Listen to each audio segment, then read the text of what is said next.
Good morning, gang. Happy Monday morning. Okay, back to the grind. We start all over again, see what happens.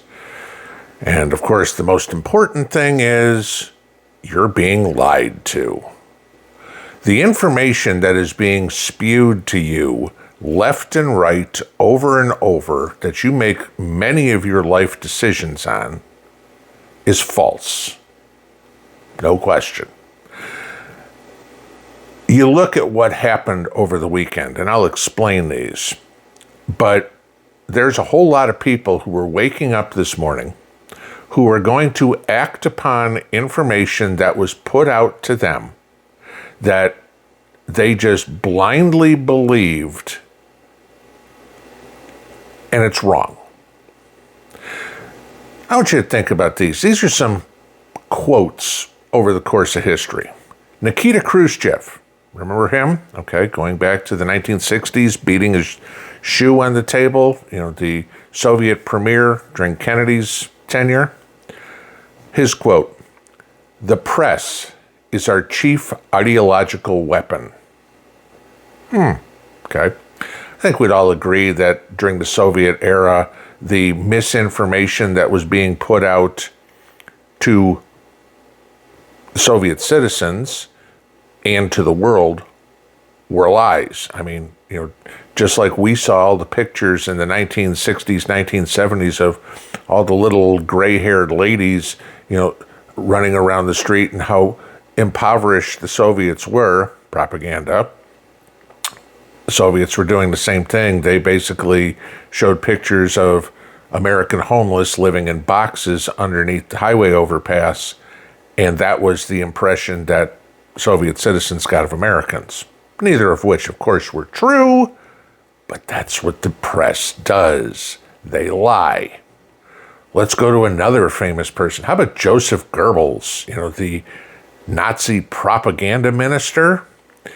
Think of the press as a great keyboard on which the government can play.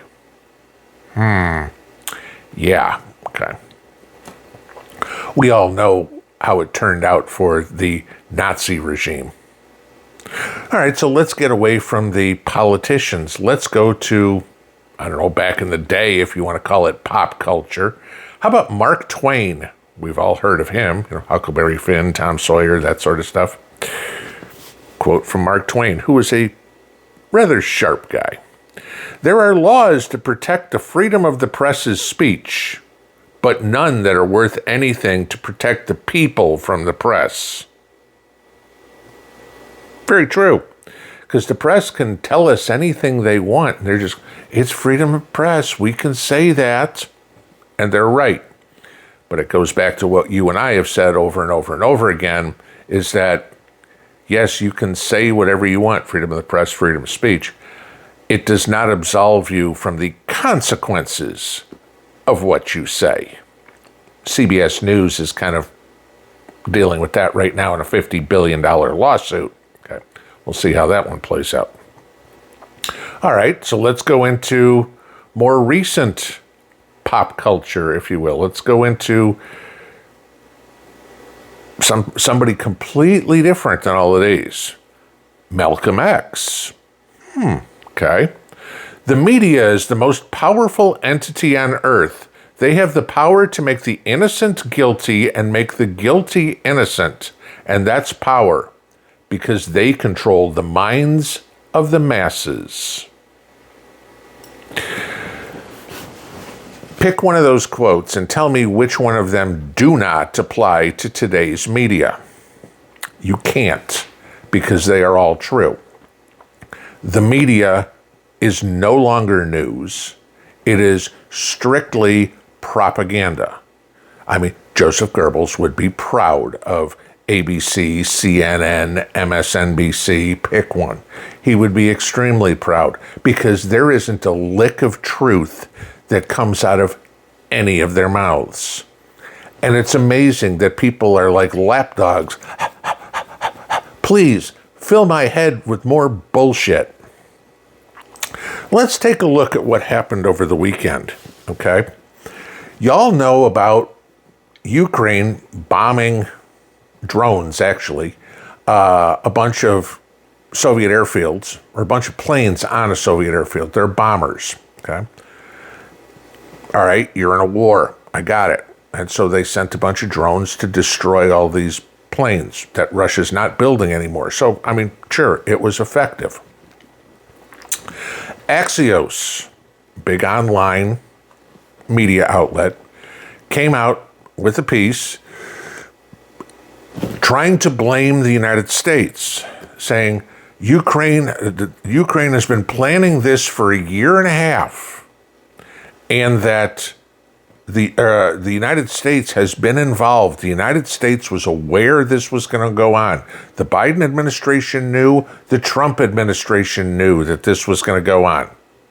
This was their reporting, okay, trying to undermine the United States. As soon as this report came out, the Trump administration denied knowing anything about it. And of course, the media lapdogs go, of course, they're going to deny it. They're going to deny it. Until the Ukrainians came out and said, we didn't notify the United States that we were going to do this. Oh, oops. And where'd that denial done? Buried way down. They denied it. They corrected it. You'd have never found it if it wasn't for other media personalities to find their correction. You'd have never known it. So Axios was hell-bent on reporting that this was what was going on. Okay? All right. So let's inflame the rest of the world saying that the U.S. and Ukraine were involved in this. Let's see if we can piss off the Russians so we can start World War III. You know, not that this isn't going to piss them off enough that they're going to retaliate, because you know that's coming, okay? But Axios was hell-bent on trying to goad Russia into, hey, why don't you retaliate against the United States? Because, you know, wouldn't it be cool if we saw, you know, ICBMs flying over, you know, overhead in New York or in Washington? That's what they're trying to push on people, okay? Let's see how we can piss off the world, blame the United States, and make all the radical lunatics in the U.S. blame Trump. You know, the sun came up this morning. It's Trump's fault. Okay. You know, oh my God, I can't sleep. The days are too long. It's Trump's fault. Okay. Okay. So let's continue. Let's move away from Russia, Ukraine. Why don't we go over to Israel, Palestine?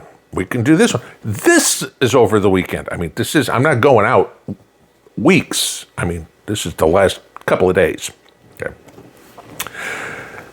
CNN and the BBC, okay, so now we're talking about the British press and the U.S. press, both came out and reported claims that Israel was killing Palestinians at a aid site, okay? You know, humanitarian aid being given to the Palestinians, a lot of it coming from the U.S., right? And of course, some bullshit came out that Hamas had doctored some video, everything, and pretended that this is what was going on. CNN and BBC didn't bother to confront it, to confirm it. No, they just ran with a headline story that Israel sent tanks in and were killing the Palestinians. Until Israel came out and said, nope, didn't do anything like this. Show us some proof. Looked at the video. Oh. And the video was debunked. But, no, didn't matter to CNN or didn't matter to the BBC. They'd already run the story to lie, to inflame all the pro-Palestinian whack jobs about what was going on. Could that have had any play into what happened in Colorado yesterday? Because that was where you had a Egyptian illegal armed with a flamethrower and Molotov cocktails setting people on fire in Colorado who were pro-Israel at a peaceful pro-Israeli march. But this guy was screaming, "Free Palestine," and setting people on fire with a flamethrower and Molotov cocktails. Did this guy watch some CNN and say, "Hey, you know what? Let's go"? I don't know that, but I'm not going to rule it out, because the media has been great at praising the, Columbia protests, or yesterday in Jerry Nadler's office in Washington, where ICE had to go in to raid his office because they thought he was hiding. We'll use the term protesters in his office. Okay. Yeah, that's a problem. Oh, want to go further? I mean, this is more than internet. This is more than CNN. This is more than the BBC. Watch this. The scale is staggering. President Trump and his family are making hundreds of millions, potentially billions of dollars, as Trump and his administration take official actions that benefit contributors and investors. Just this week, we learned of pardons to tax cheats, including a man whose pardon was granted weeks after his mother attended a $1 million head fundraiser with the president. The Trump Media and Technology Group raised nearly $2.5 billion from 50 institutional investors whose identities have not been disclosed. The SEC dropped its lawsuit against the cryptocurrency firm Binance days after Binance began listing the cryptocurrency launched by World Liberty Financial, the crypto firm started by Trump's family. This unprecedented money-making by a sitting president and his family, summarized by critics like The Atlantic's David Frum. Nothing like this has been attempted or even imagined in the history of the American presidency, he writes. Throw away the history books, discard feeble comparisons to scandals of the past. There is no analogy with any previous action by any past president. Yeah, that was the opening to This Week yesterday, the ABC Sunday morning news program. George Stephanopoulos. Hey, dwarf, you trying to set yourself up for another multi-million-dollar lawsuit by Trump? You already lost one for running your mouth. This might be another one. Oh, gee, the SEC stopped an investigation into Binance. It wasn't like that happened all of a sudden. They kind of looked at the facts and said, you know what? There's no case here. So they dropped it because Biden, of course, was anti-crypto everything. So he was trying to shut it all down and trumped up charges, pardon the pun. Right? Okay. The fact that his sons are running a media empire and came up with $2.5 billion, or trying to come up with $2.5 billion to buy crypto, there's nothing illegal about that. And the president's name isn't anywhere on there. Guess what? His kids are allowed to make a living. That's fine. And don't tell me Trump's using his name for his name recognition to do this. I have a tendency to believe that the Donald Trump name was known well before he ever became president. Okay? Nobody had ever heard of Barack Obama before he became president, but he's worth hundreds of millions of dollars. Wonder how that happened. Joe Biden was extorting money from places, from primarily Ukraine. You never bothered to go after that. Oh, he released the Chrisleys, from Chrisley Knows Best, tax evasion or whatever it was, fraud, somehow like that. All right, yeah, I'll give it to you. They committed a crime. They spent 2.5 years in prison. Okay. How long did Wesley Snipes spend? How long did Martha Stewart spend in jail? Yeah, 17 years, I think, was what their sentence was, or 14 years, something like that. That's a little overkill. They spent 2.5 years in prison, disrupted their life. They got to pay back all that money. Yeah, okay, that's going to be an interesting case too. All right. We had no problem with Joe pardoning Adam Kinzinger or Adam Schiff or Liz Cheney or God knows how many other people who actually committed serious crimes. Treason comes to mind. But no, Dr. Fauci, I mean, Joe pardoned him, the greatest mass murderer that the world has known in history. Okay. Yeah, I'd say that would be pretty accurate for shut up, George. You don't know what the hell you're talking about. But this is what we get to deal with. Some of us, those of us who actually have our eyes open, our ears open, we listen, we confirm, we go check the facts on what the bullshit reporting is before we take action against it. We're okay. But you've got a country full of sheep that just listen and, oh my God, whatever George Stephanopoulos or Adam Cooper what the hell is his name? Anderson Cooper or Rachel Maddow or whatever they say, oh my God, it's gospel. These people are so brilliant. No, okay? I don't care if it's, pick somebody, Jesse Waters or Greg Gutfeld or somebody on Fox News. I don't care who it is. They run their mouth, they say something, and my antenna go up. I'm like, I'm going to go check that out. And if it's true, okay, then I can take action upon it. If it's bullshit, I'm going to call them out on it. I don't care if you're the media. I don't care if you're a politician. I don't care if you're a business owner. I got no problem calling you out on it. You lie, I'm going to tell you to your face. That's the problem. Too many people don't do that. There's a difference between lying and making a mistake. Sure, there's things that I've said on this channel that turns out I'm wrong about. I'm not God. I'm not Jesus. I'm not Moses. I can't part the Red Sea. I'll make mistakes.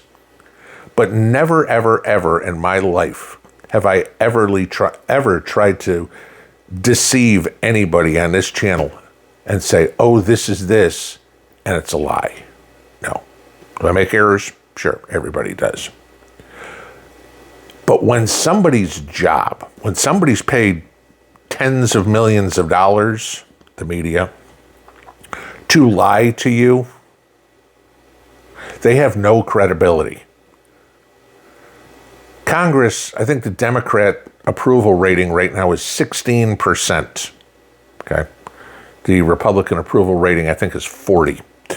The media has lower approval ratings than the Democrats in Congress. Why does anybody even listen to them? Because all they do is keep lying to you. And as all those people said at the beginning of the video that I quoted, the press is a big weapon. It's wielded by a corrupt political party around the world. Anybody that believes in liberalism, progressivism, socialism, communism, is a flipping idiot. And there's no other way to describe it. Pinball out.